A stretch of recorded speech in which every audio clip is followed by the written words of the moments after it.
السلام علیکم۔ سویڈن میں توہین قرآن کے خلاف ملک بھر میں احتجاجی مظاہرے، پورا پاکستان سڑکوں پر نکل آیا۔ کراچی میں بھی جگہ جگہ مظاہرے، ٹریفک جام۔ کیا آپ حالات حاضرہ سے آگاہی حاصل کرنا چاہتے ہیں؟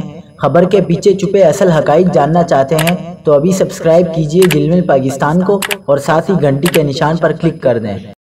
آپ کو بتاتے چلیں کہ سویڈن میں توہین قرآن کے خلاف ملک بھر میں احتجاجی مظاہرے کیے گئے۔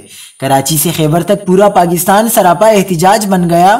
وفاقی دارالحکومت اسلام آباد، کراچی سمیت تمام صوبوں، ملک کے تمام چھوٹے بڑے شہروں اور آزاد کشمیر میں بھی جمعے کے روز احتجاجی مظاہرے کیے گئے۔ جماعت اسلامی، تحریک لبیک پاکستان، جمعیت علماء اسلام سمیت مذہبی و دیگر جماعتوں اور تنظیموں کی جانب سے احتجاجی مظاہرے کیے گئے۔ شرکاء نے سویڈن کے صدر کا پتلا نذر آتش کیا اور قرآن پاک کی بے حرمتی کے خلاف شدید نعرے بازی کی۔ مغربی ممالک میں بڑھتے اسلامو فوبیا کے خلاف احتجاجی مظاہروں میں ہزاروں افراد نے شرکت کر کے اپنا احتجاج ریکارڈ کروایا۔ کراچی میں نمائش، چورنگی، صدر اور پریس کلب پر ریلیاں نکالی گئیں۔